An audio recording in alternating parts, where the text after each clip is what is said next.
Vamos lá, pessoal que já está online aí, vamos fazer a chamada como de costume, tá? Como sempre a gente faz a chamada. Vocês respondam se autorizam ou não a exibição de imagem e voz de vocês. Quem, se não quiser autorizar, tá tudo certo. Pode participar tranquilamente da aula, só não vai poder dialogar, fazer perguntas, essas coisas do tipo, porque não autorizou a exposição tanto da imagem quanto da voz, ok? Dito isso, vamos começar aqui. Raquel, a senhora autoriza a exposição da sua voz, da sua imagem? Sim, Galo! Tá bem. Aquele nome que as pessoas não gostam que eu falo, mas eu falo porque eu gosto de teimar. Janaíra. A senhora autoriza a exposição da sua voz e da sua imagem? Janaíra, sim. Ok. A Aline, não sei se é a Aline ou o André, o sono que está aí, autoriza a exposição da tua voz e da tua imagem? Somos nós, estamos os dois aqui. Beleza. A gente autoriza. Tranquilo. Lázaro, quanto tempo, meu brother? A senhora autoriza a exposição da sua imagem e da sua voz? Yes, ok. Tá lá.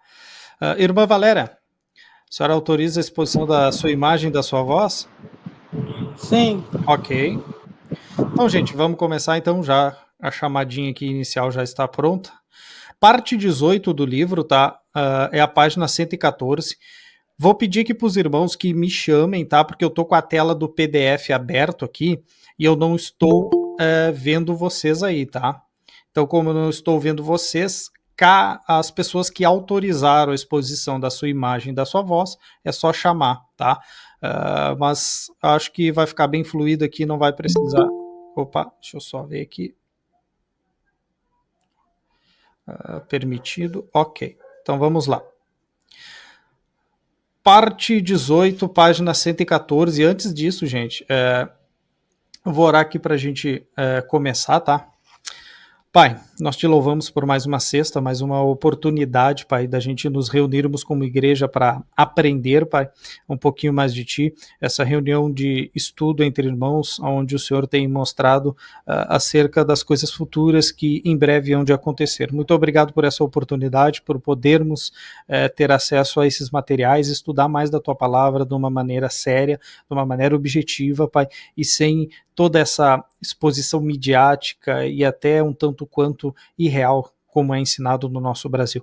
Muito obrigado por essa oportunidade, no nome santo do Senhor Jesus, através da operação do Espírito em nossas vidas. Amém. Parte 18, então, vamos para a leitura do texto de Mateus 24, do 23 até o 25, tá?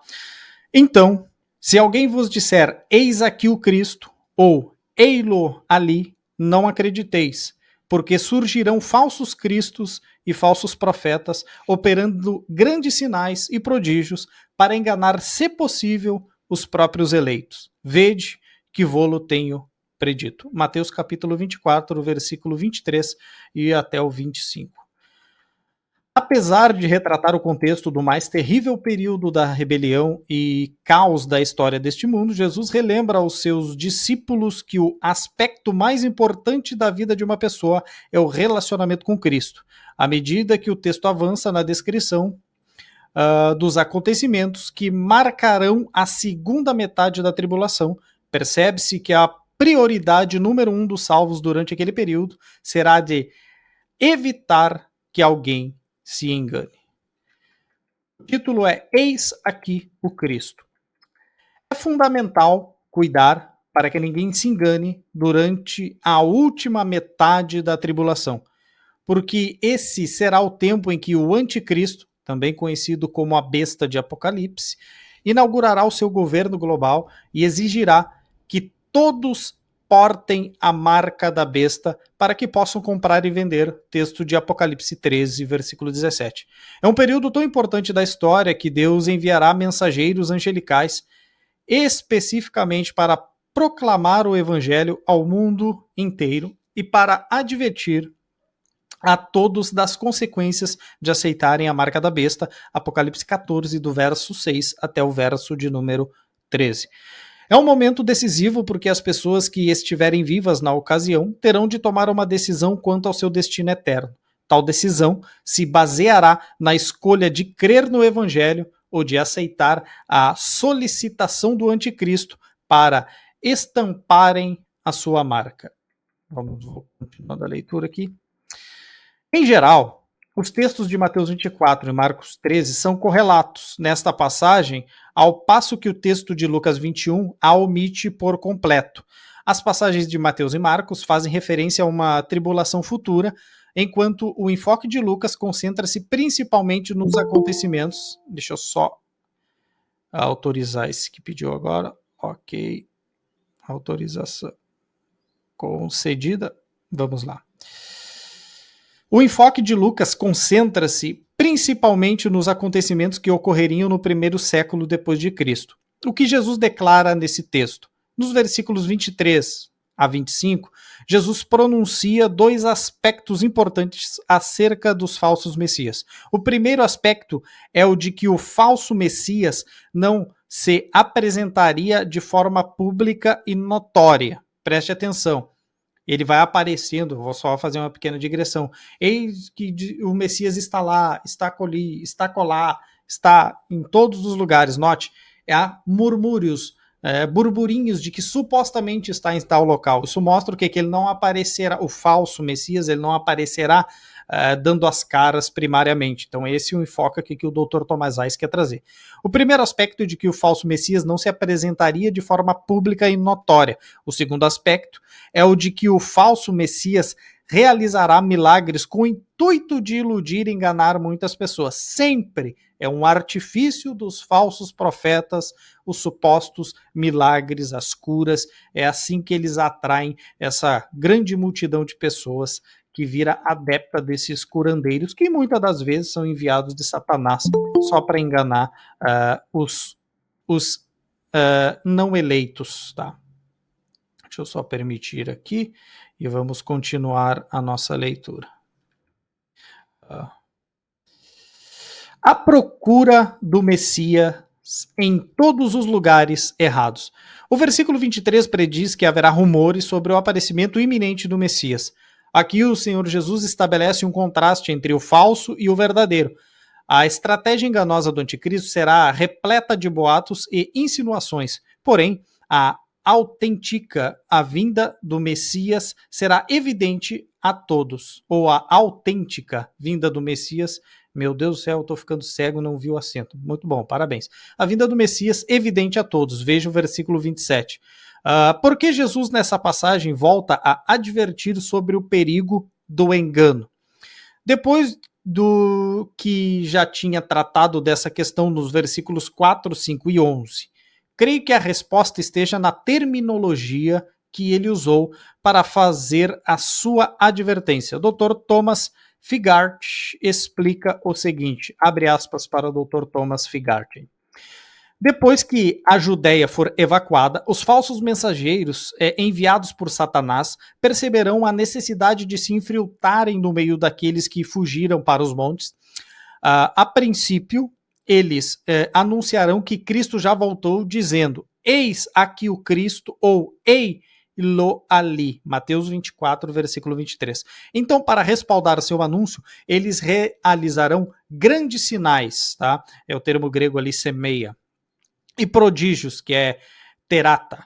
Dois termos que também são usados no texto de Atos 2:22 em referência aos milagres de Cristo, de modo que, se possível, eles enganariam os próprios eleitos. É óbvio que eles fracassarão no seu intento, apesar de suas reais tentativas. Ou seja, gente, preste muito bem atenção, todos os falsos profetas, os falsos cristos, aqueles que possuem o espírito do anticristo, aquele que já, por exemplo, já anda aí no mundo, eles sempre são grandes fazedores de milagre.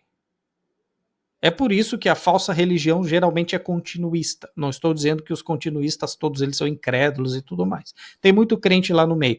Mas todos os falsos profetas, eles se apresentam como grandes curandeiros, grandes homens e grandes celebridades usadas por Deus para operar sinais, milagres e prodígios. Dito isso, vamos voltar aqui para a leitura do livro.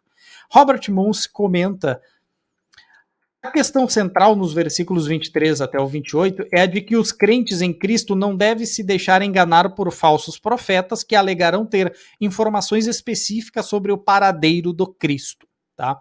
Tal concepção se enquadra no fluxo de pensamento dessa passagem. No versículo 15, Jesus dá instruções a seus discípulos a fim de que fujam para os montes. Então, logo percebam que a abominação da desolação ocorreu no templo, que ainda terá sido reconstruído em Jerusalém. Imediatamente depois disso, o anticristo exigirá o uso da marca da besta durante a segunda metade do período da tribulação. Com o desenrolar dos acontecimentos no decorrer da segunda metade da tribulação, o anticristo, entenda-se também a besta, revelada em Apocalipse, tentará atrair o remanescente eleito dos judeus para fora de seu esconderijo no deserto, alegando que o Messias já se encontra secretamente em Jerusalém e que eles, portanto, devem ir à cidade para vê-lo. Note a estratégia mirabolante aqui do anticristo naquele período, através dos seus enviados ali, dos falsos profetas.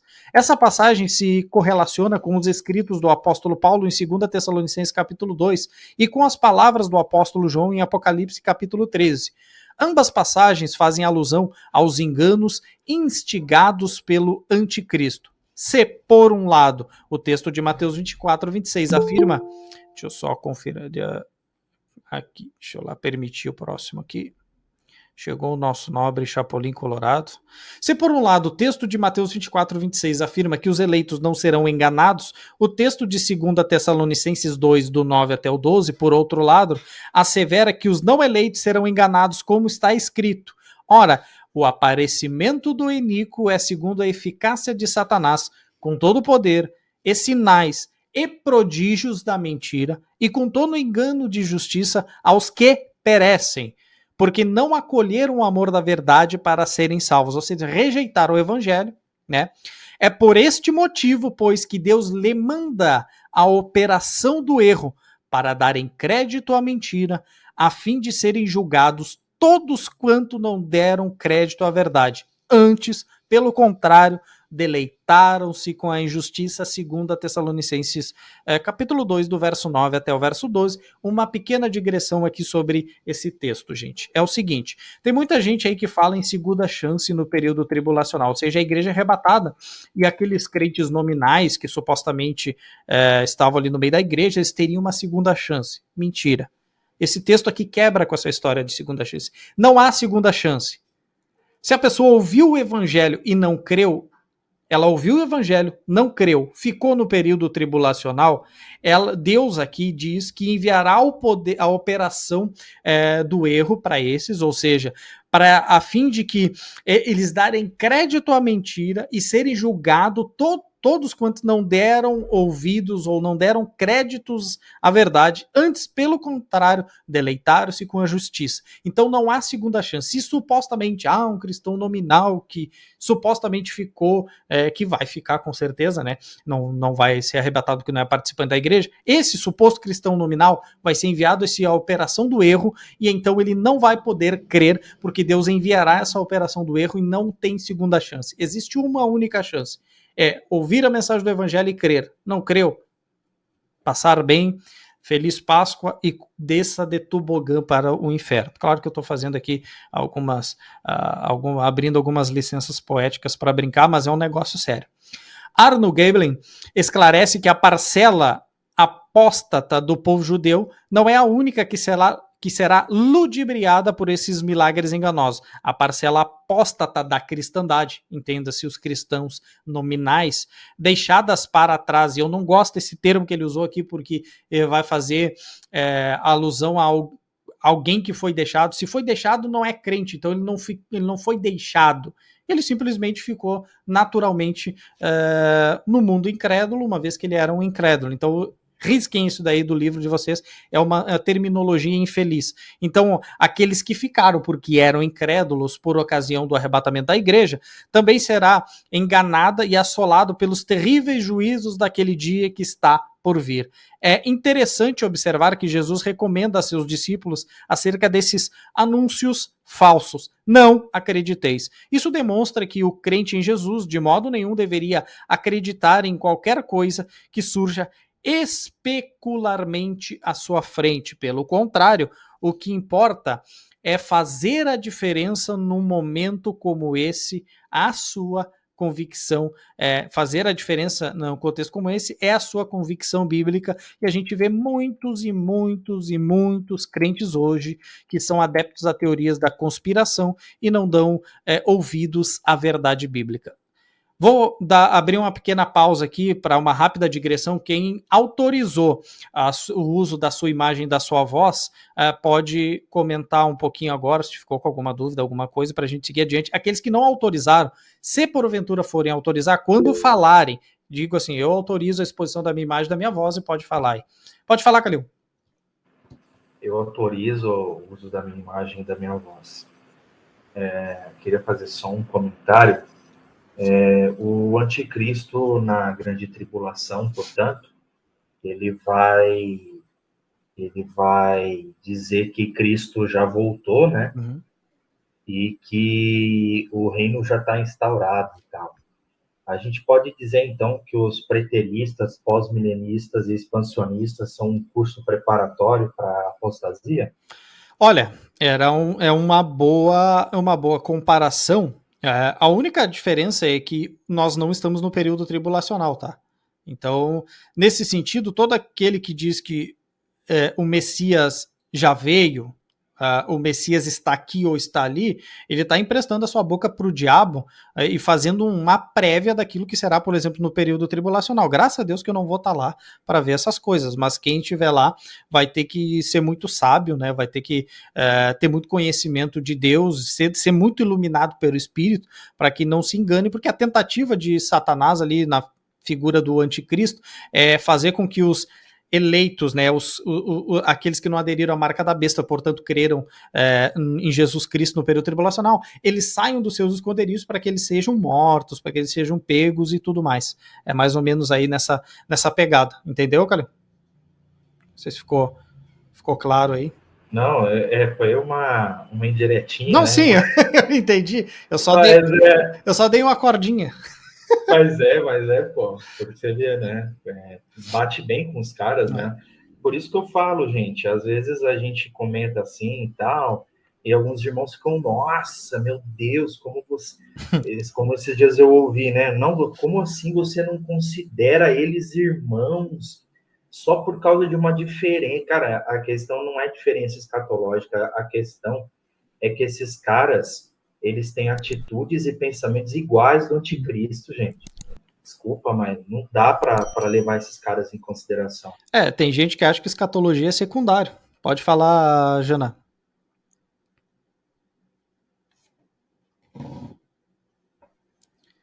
Jana? Oi.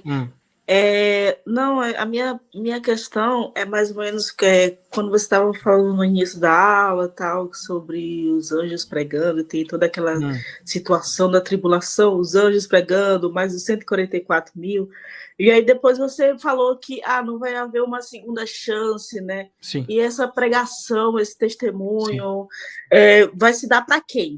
Para todos aqueles que não tiveram a chance de ouvir o evangelho e não tiveram nenhum tipo de contato com o evangelho na era da igreja, vamos dizer assim. Ou seja, por exemplo, vou dar um exemplo dentre a nação de Israel. Todo israelita que ouviu o evangelho agora e negou, será enviado sobre ele a operação do erro. 2 Tessalonicenses 2, do 9 até o 12, como a gente leu. E todo aquele cristão gentil, nominal, que está dentro de uma igreja, ele vai cair também nesse texto de 2 Tessalonicenses 2, aí que foi citado, que sobre ele será enviada a operação do erro para ele crer na mentira porque ele não deu ouvido à verdade. Então não tem segunda chance, tá? Aqueles que não foram evangelizados, não foram, funciona dessa forma. Não foi evangelizado, pode haver se converter. Foi evangelizado e negou a mensagem do evangelho? Fica aí com o colo do capeta aí. É Paulo que está dizendo isso. Mas, no caso, existe alguém que nunca escutou do evangelho? Porque hoje em dia é bem difícil. Mas é que assim, ó, o que é escutar o evangelho? É alguém que for pregar o evangelho, alguém que levou a palavra de Cristo real, a salvação em Cristo Jesus, e essa pessoa negou. Ou aqueles que estão dentro de igrejas e nunca se converteram de verdade, entendeu? Essas pessoas, elas negaram, elas tiveram um contato com o evangelho verdadeiro e genuíno e não deram bola. Entendeu? É esse tipo de gente. Entendi. Tá? Raquel, pode falar.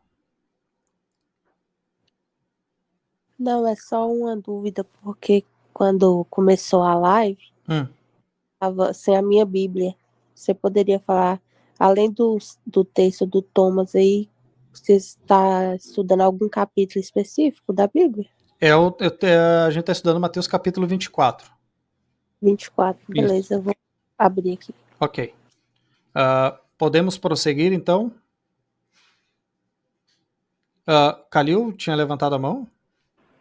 Não, só explicar rapidinho para a Jana, talvez o que ela pense é o seguinte, né? Mas vai ser pregado o evangelho, mas difícil as pessoas nunca terem ouvido. Por exemplo, eu vou dar um exemplo aqui. Existem vários relatos de judeus que se converteram hoje, falando de judeus hoje, que eles foram criados no judaísmo, como, cara, o judaísmo rabínico é igual o catolicismo. O cara é criado, normalmente ele nem crê naquilo e tal, mas ele tá na cultura, né? E assim, quando o cara pergunta para os pais, ou para os avós, ou para o rabino sobre cristianismo, sobre Jesus, não, Jesus é um falso profeta, é um falso messias, então eles se afastam da pregação do evangelho. Isso aí. Entende? E quando eles ouvem e descobrem e tal, os eleitos creem dentro da nação de Israel. Então, assim, ouvir o evangelho aqui, no sentido dos anjos pregando na tribulação, é para pessoas que, de fato, no período da igreja, nunca tiveram contato. E tem muitas pessoas que não têm contato. Com certeza. Acham que o cristianismo... Eles não sabem nem que o cristianismo é uma religião hebraica, né? Uma religião monoteísta. Então, é isso, entendeu? Agora, os que ouviram no período da igreja e não creram, os caras vão continuar não crendo, e tá lá em 2 Tessalonicenses, os caras vão continuar na heresia mesmo. Isso aí. E outra coisa muito importante, tá? Antes de abrir para mais pessoas aí, igrejas que pregam falso evangelho, elas não pregam o evangelho, tá? Essas pessoas que estão lá dentro, elas nunca sequer ouviram o evangelho. E aí? Tem todo esse detalhe. Não sei quem é o próximo da fila, pode falar aí. E se não autorizou, só autoriza o uso da imagem da voz aí, ok? Eu autorizo o uso da minha imagem e da minha voz diferenciada. Bora. Esse negócio que você que você disse aí, realmente parece que a gente, no caso, eu digo o evangelicalismo brasileiro, está ajudando, né? Porque quando o anticristo vier e fizer várias coisas, milagres, ressuscitar morto, curar a gente de câncer, ir lá nos hospitais, tirar todo mundo no mesmo dia, as pessoas vão ficar assim, nossa, quem é essa pessoa? Aí vão até associar, né? Será que Cristo está aqui entre nós e a gente não viu? E tudo mais. Realmente as pessoas têm ficado muito cegas em relação a isso. E olha que hoje não tem nem tantos milagres dessa magnitude, vamos botar assim, dessa proporção. Então imagina quando tiver, né? Então essas coisas assim que eu digo, imagina, o cara tá... acertou seu CPF, a pessoa já tá de 4 lá para ele, falando que ele é profeta de Deus, falando que ele faz, acontece, Deus está com ele e tudo mais.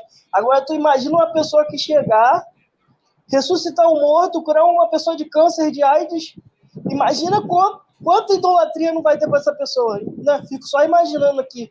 Realmente é muito danoso o que a gente, como evangélico, entre aspas, fazemos, né? Sim. Pode falar o próximo aí, gente. Ok, eu autorizo, viu? Colocar minha voz aí, que a imagem vai ser só esse ícone aí. Aí, Claudião. O que acontece é o seguinte, aí tem um outro ponto que a gente tem que analisar, né? Na questão do evangelho em si. Uhum. Esse anticristo que vai manifestar, ele não é desses anticristos que apareceram na história. É o termo que diz o anticristo, esse artigo definido, é para apresentar um sujeito, ou um filho da perdição, como diz ali, que ele é o único na história. E ele não tem o propósito de ser um contra Cristo ou militar contra Cristo. Ele quer tomar o lugar de Cristo. Por essa razão, o evangelho em si, naquele período, ele não será, o anticristo não terá esse poder do evangelho nos dias, como a gente apresenta nos dias de hoje, como o Igor comentou, a outra menina comentou aí, na questão de milagres em si. Uhum. Mas é na questão da pessoa apresentando que ele é o Cristo que chegou. Uhum. Porque ele está colocando no lugar de Cristo. O que mostra, por exemplo, é que esses pregadores que vai haver no período, que os 144 mil, os anjos voando pelo meio do céu, mais as duas testemunhas, né, que também dará o testemunho, eu acredito que nesse período, esses pregadores aí, eles vão estar apontando para esse Cristo que vai ser contrário a esse sujeito que é o anticristo. Tanto é que os reis da terra vão abraçar esse anticristo, as lideranças mundiais vão abraçar esse sujeito que é esse anticristo, a ponto de perseguir alguns eleitos que vão estar nesse período, que vão crer no evangelho, a ponto de matar as duas testemunhas e tentar acabar com aqueles que estão pregando o evangelho. Então, a diferença é porque, às vezes, a gente fica pensando na ideia da pregação do evangelho, como as igrejas hoje, na questão de milagre, essa coisa toda. Isso é uma coisa muito ralé, perto do que vai acontecer. Sim. O que vai acontecer é um líder mundial com capacidade de colocar Donald Trump, Macron, Bolsonaro, Lula no bolso. É isso aí. É um super líder, é um super homem que vai aparecer no momento. É um cara que surge entre 10 reinos, derruba 3 e toma o poder. É um expert em enganar, entendeu? Pode falar, Raquel. Só mandar um salve pro irmão Cláudio. Tempo que eu não vejo ele. Passei, irmão. Claudião da Massa, cara. Diretamente dos United States. Então vamos continuar aqui, gente, para a gente terminar logo. Se alguém quiser falar uma coisa, me chama aí que eu tô com a tela aqui do notebook no livro e não estou com a telinha de vocês aí, ok? Preciso que vocês falem, porque eu não estou olhando as mãozinhas levantadas. Dito isso... Olá. Fale. Tá, só autoriza minha voz. E acho que só pra gente resumir, já que a gente teve vários... a gente teve alguns capítulos que não foram também pra live. Então, acho que você poderia talvez dar uma resumida pra gente como um todo. Por exemplo, acho que a Raquel também não estava em todas as aulas, e alguns irmãos não estavam em todas as aulas também. Quem passará pela grande tribulação? O mundo todo ou o foco vai ser em Israel? Quem serão os que vão ouvir este evangelho que vai ser pregado pelos anjos? São os judeus remanescentes que não ouviram falar a respeito do evangelho, ou ainda serão pessoas de outras nações que ficaram por aqui? Então, vamos lá. Quem ficará no período tribulacional?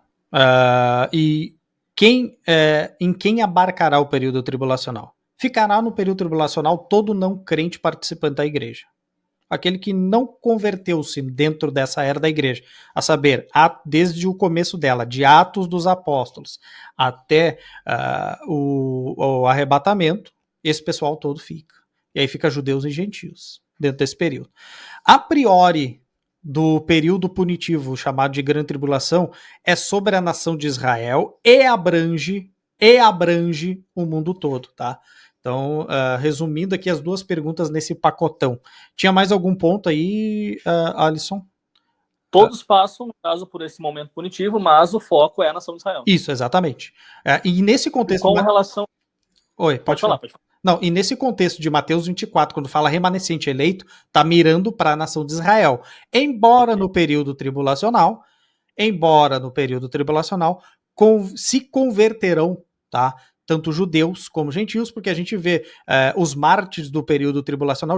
João vai perguntar para o anjo quem são estes e de onde vêm. Ele vai dizer, são aqueles que vieram da grande tribulação e alvejaram as suas vestes no sangue do cordeiro. E aí vai dizer que é de toda tribo, língua, raça e nação. Estou parafraseando aqui quase que ipsis literis o texto de Apocalipse. Então se converterão judeus e gentios no período tribulacional. Ok, mas Jesus, em Mateus 24, tem em mente primariamente judeu. Isso, exatamente. Quando fala de eleito, remanescente ali, é uma terminologia usada para a nação de Israel ali naquele contexto, levando em conta que Mateus 24 foi escrito ainda dentro da era de Jesus tratando com o judeu. A igreja, ela seria edificada. Ela nem havia surgido ainda, né? Exatamente.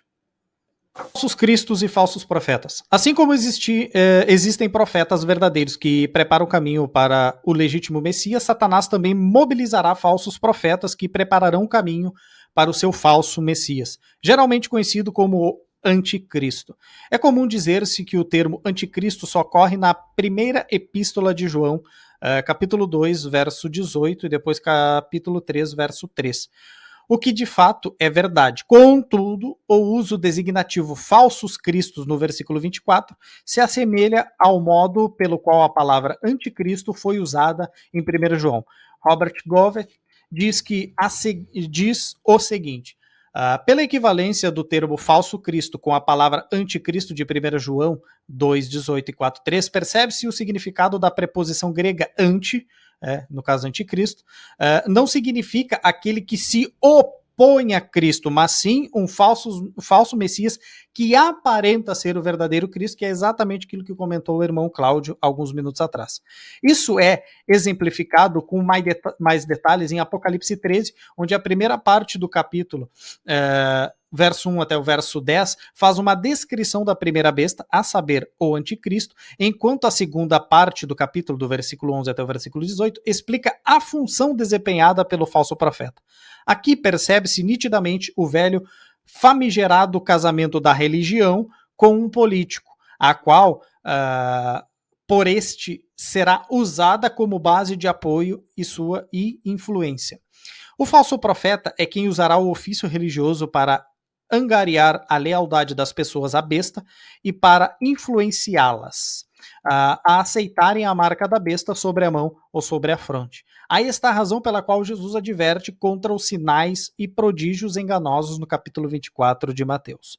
Os falsos cristos referem-se, obviamente, ao anticristo, também chamado de besta, tanto em Daniel quanto em Apocalipse, o homem da iniquidade, o filho da perdição, citado em 2 Tessalonicenses 2, que a gente já leu aqui.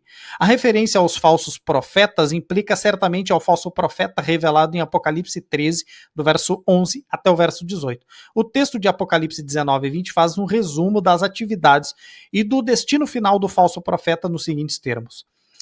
Mas a besta foi aprisionada e com ela o falso profeta, que com sinais feitos diante dela, seduziu aqueles que receberam a marca da besta e eram adoradores da sua imagem. Os dois foram lançados vivos dentro do lago de fogo que arde com enxofre. Os intérpretes preteristas, a exemplo de Dr. Gary DeMar, afirmam que esses versículos se cumpriram nos acontecimentos que antecederam e culminaram na destruição de Jerusalém, de Jerusalém e do templo no ano 70, ali, imposta pelos romanos. Eles até podem citar alguns exemplos de falsos profetas, já que houve falsos profetas desde que o Novo Testamento foi escrito, conforme 2 Pedro 2:1. Entretanto, há consenso entre os eruditos que não surgiram falsos messias ou falsos cristos até cerca de 130 depois de Cristo. Para falar a verdade, nem mesmo os preteristas chegam a citar exemplos de falsos cristos. Sempre pergunte isso para eles, tá? É uma pedrinha no sapato deles. Ao que parece, durante o primeiro século depois de Cristo, não houve sequer um caso que sirva de referência, tá? É aqui H.A.W. Meyer explica: não temos nenhum registro histórico de algum falso messias que tenha surgido antes da destruição de Jerusalém. Aí ele vai citar Bar Kokhba, que só apareceu na época do imperador Adriano.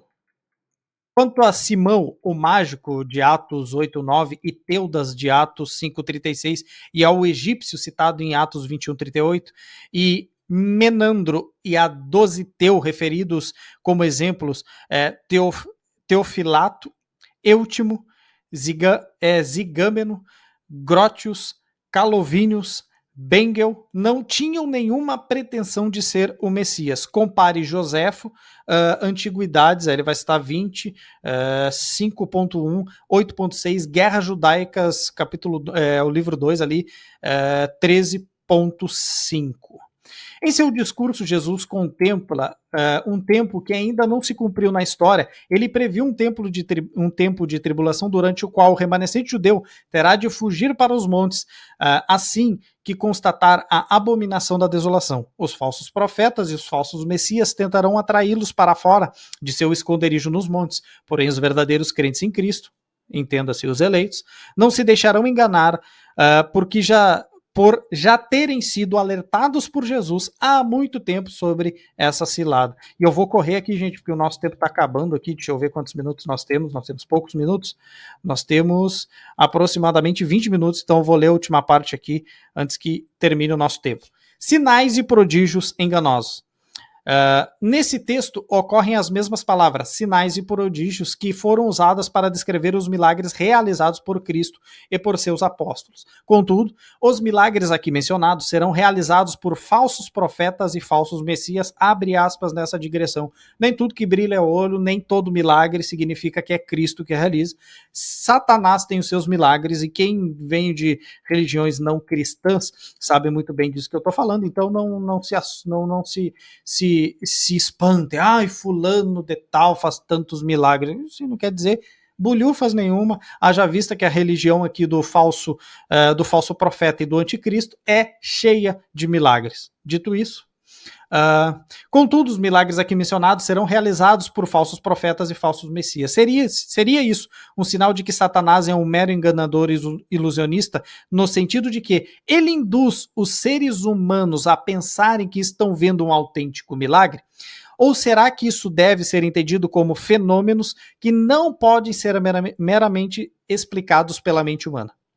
Aqui ele vai dizer que prefiro esta última perspectiva de que se tratam de milagres reais. Sou dessa opinião porque todas as vezes que a Bíblia faz alguma menção a falsos milagres, a linguagem utilizada aponta para que de fato os operadores realmente fizeram, tal como está escrito nessa passagem, operando grandes sinais e prodígios. Lembre-se, o texto não diz que é mentira, é grande sinal e prodígio. Não conheço nenhum exemplo nas escrituras onde a linguagem ilusória seja usada para descrever esses milagres.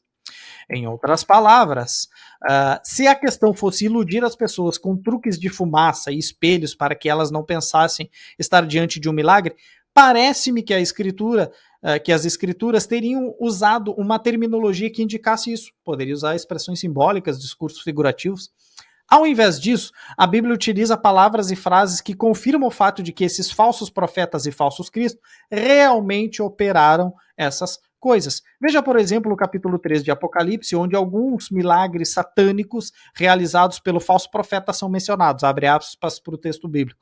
Também opera grandes sinais, de maneira que até fogo do céu faz descer a terra diante dos homens, versículo 13.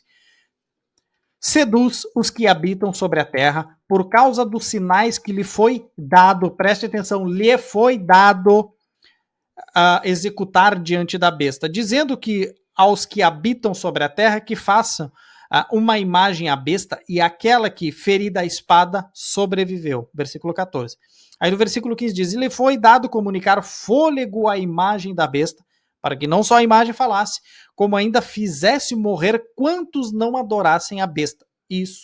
Por isso que eles dizem, ele ali o Cristo, ele acolá o Cristo, para quê? Para que eles saiam e a imagem da besta possa pegá-los e matá-los. A terminologia usada nesses versículos retrata acontecimentos reais, não são truques de mágica. Parece que Deus concederá poder temporário a esses falsos profetas e falsos messias. Lembre-se de 2 Tessalonicenses que a gente leu agora. Será dado por Deus autoridade, será dado poder para eles fazerem essas coisas, tá? Para seduzir todos os descrentes e atraí-los para si num flagrante de incredulidade. É o que Paulo queria comunicar em 2 Tessalonicenses 2:9 até o versículo 2, quando ele escreveu: ora, o aparecimento do iníquo é segundo a eficácia de Satanás, com todo o poder e sinais e prodígios da mentira e com todo o engano da justiça aos que perecem porque não acolheram o amor da verdade para serem salvos. Verso 9 e 10. O apóstolo ainda nos diz o motivo. É por este motivo, pois, que Deus lhe manda a operação do erro. O que é essa operação do erro? Os sinais, os prodígios e o poder dado a esse anticristo e a esses falsos profetas, tá? A fim de serem julgados todos quantos não deram crédito à verdade, antes, pelo contrário, deleitaram-se com a injustiça, versículo 11 e 12. Entretanto, os eleitos de Deus não serão enganados, porque Jesus já os alertou de que tomem cuidado com esses milagres enganosos. Maranata, ora vem, Senhor Jesus. E terminamos quase estouradito no tempo aí. E está aberto agora o período para quem quiser falar alguma coisa. Nós temos 15 minutos abertos aí, ainda em gravação para os irmãos, para nós ficarmos conversando. Dito isso, abram-se as porteiras do Rio Grande. Estão todos em silêncio. Pode falar, Cleo. Eu queria pontuar algumas coisas que eu achei interessante. Ninguém fala, eu falo, entendeu? Isso aí. Isso aí mesmo. Isso aí. Fala, Deus. Ninguém fala, eu falo mesmo. Eu lembro que uma vez, eu fui conversar com o Penteca, né? Sim. E vocês veem a falsa... O que faz o falso cristianismo, né? O falso evangelho na vida de uma pessoa. E isso até está em conexão com aquilo que a Jana perguntou, né? Aí o Daniel respondeu e o irmão Cláudio responderam perfeitamente, né? Sobre o falso evangelho que é pregado nas falsas igrejas hoje, né? Isso. Eu lembro que eu fui debater com ele e eu falei para ele que a igreja dele não era uma igreja, era uma seita, era uma falsa igreja demoníaca e tudo mais. E o cara se irou, falou, não, mas porque um dia eu estava lá e o irmãozinho que não me conhecia, ele falou tudo da minha vida. Como é que você fala que isso não é de Deus, cara? E aí a resposta é bem simples. Em Atos 16, aquela moça, adivinhadora, não conhecia os apóstolos. Sim. Ela foi lá e acertou que eles eram pregadores da mensagem de Deus. Pergunta, ela adivinhou pelo poder de Deus ou pelo poder do diabo? Então é simples, amigo. Você querer acreditar em qualquer coisa que os outros falem por aí que é dom, é milagre, é não sei o quê, eu curei, eu revelei, eu tive profecia, entendeu? E quando você vai ver, o cara não crê nas escrituras, ele crê em heresias de perdição, entendeu? Incluindo o preterismo que a gente está citando aqui. Amém.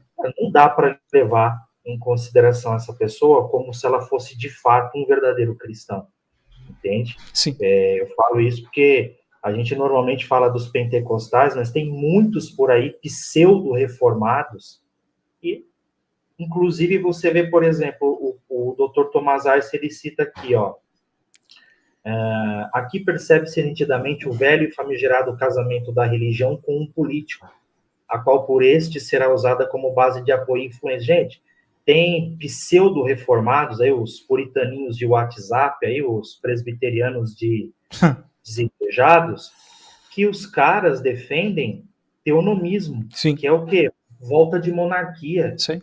E o cristianismo tem que ser estatal. Gente, isso aí é o espírito do anticristo, cara. É acasamento da religião com política. Isso é apostasia, cara. Isso não deu certo no catolicismo, né? Por que vai dar certo com a gente? Pode falar, Cláudio.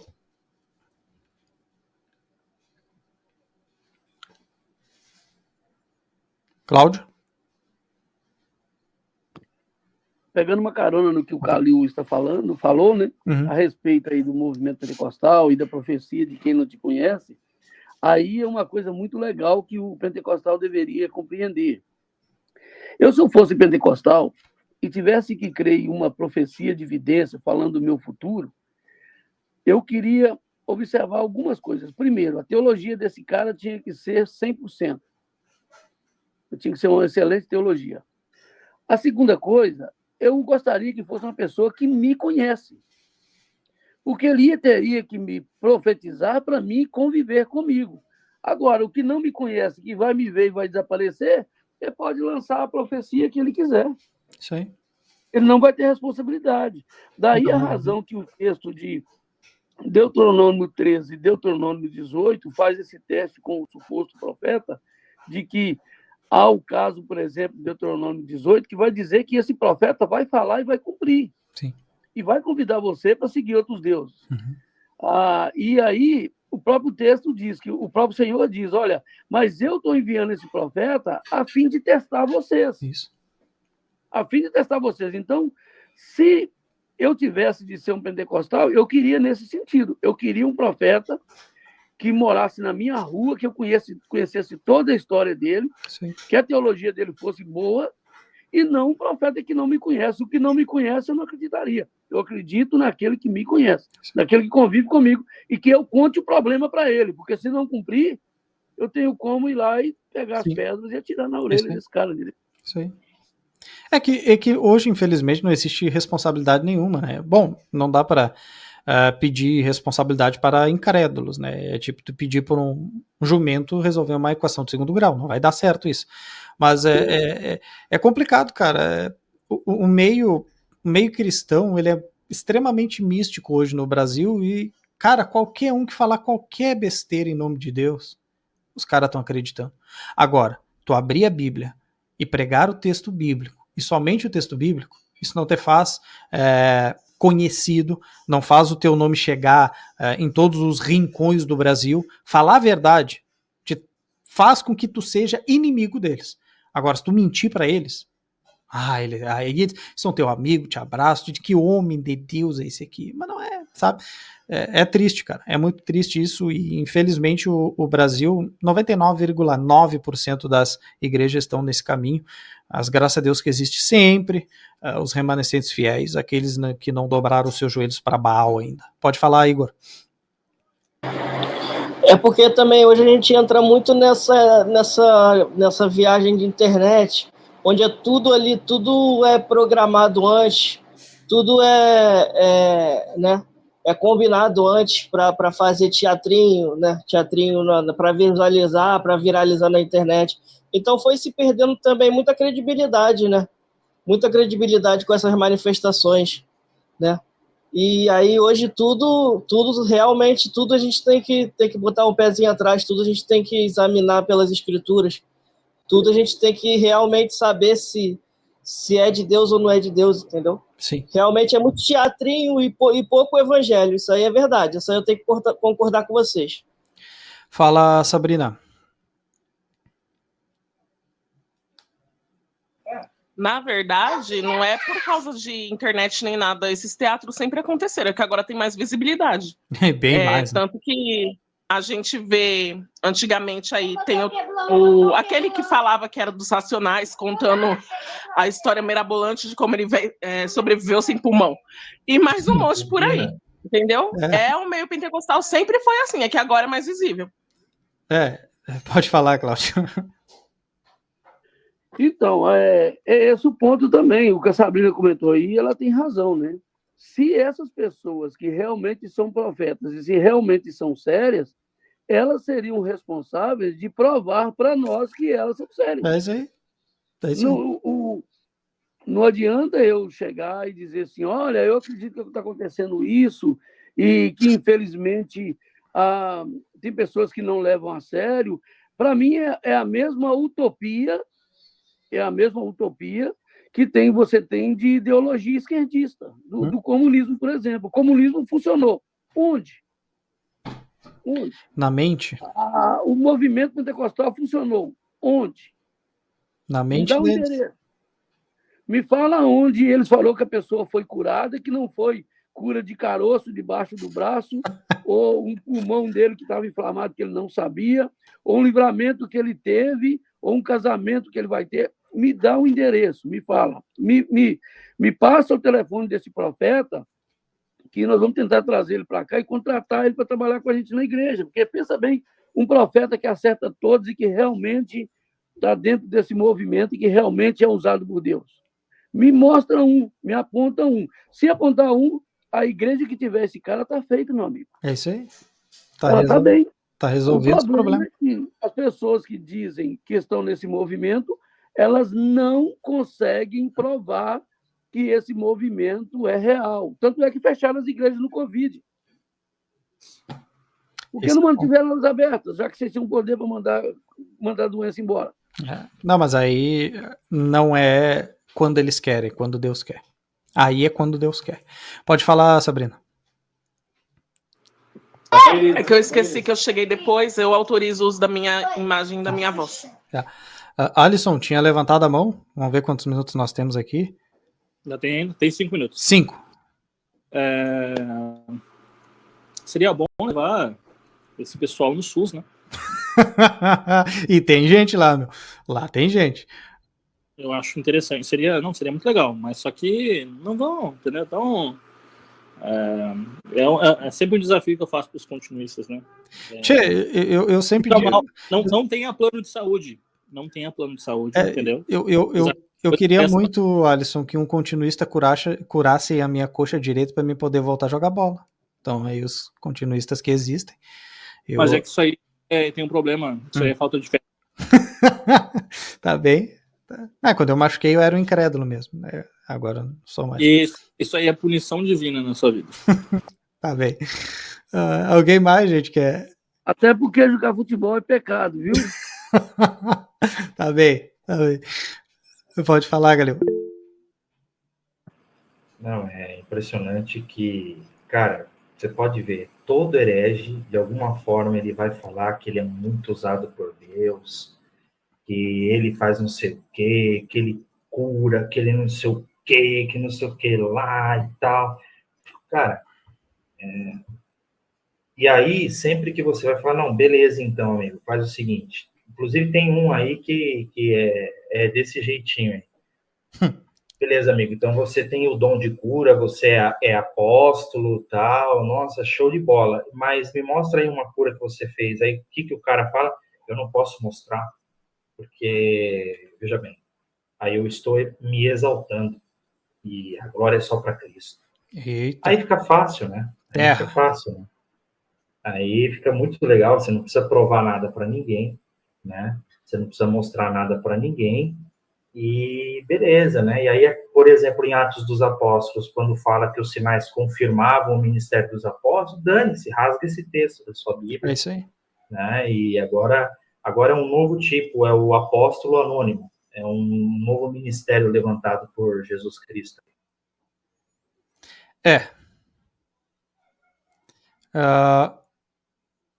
Deu uma travada legal na minha internet aí no final, hein? Satanás está se levantando. Agora acho que o inimigo ficou furioso de fato no final. É só falar das profecias, né? O senhor está atacando os ungidos. É isso aí. Cadê o padre para cantar? Eu acho interessante que todos esses apóstolos, todos eles dizem que tem dom de cura, né? Eu não conheço nenhum que não tem. Eu não lembro onde que tem base bíblica para dizer que todos os apóstolos tinham dom de cura. É que eles nunca leram Coríntios, onde o apóstolo Paulo diz que nem todos têm o dom de cura, nem todos têm. Todos eles têm, eu acho muito engraçado que eles são, não sei o que acontece, mas todos eles têm dom de cura. É que eles são a casta diferenciada, entendeu? Paulo não sabia que existiria isso aí. Não. Pelo menos o Timóteo não tinha, não, porque Paulo deu uma receita para ele lá, misturar um pouco de vinho na água, né? Isso aí. Não, senhor. O senhor vai escandalizar os irmãos aqui falando sobre vinho. Viu? É só uma coisa, um adendo nisso que o Alisson falou. Olha que coisa curiosa, né? O pessoal, quando você lê a Epístola aos Coríntios, o apóstolo Paulo, ele critica o pessoal, dizendo, esses dons aí que vocês têm sobrenaturais não são eternos. Por que vocês não dão ênfase e honra, por exemplo, aos irmãos de menos estima na igreja, os que têm dons de menos estima na igreja, né? Agora, tu vê hoje, cara, o pessoal aí que se diz aí apóstolo e se Um minuto. diz curandeiro, pô, os caras só tem dom top, é dom de cura, é revelação, mas ninguém quer ter o dom... É que eles são X-Men. Ninguém quer ter dom ministerial, ninguém quer ter os de menos estima, não, só os parrudos mesmo, entendeu? É isso aí. Então, gurizada, menos de um minuto, queria agradecer a audiência e a paciência de todos, foi muito bom tê-los mais uma sexta-feira aqui conosco. E se tu ficou até aí no YouTube, curte, compartilha, comenta, se inscreve no canal, tanto do Theo Escritura como no meu, tá? Ajuda a gente a crescer.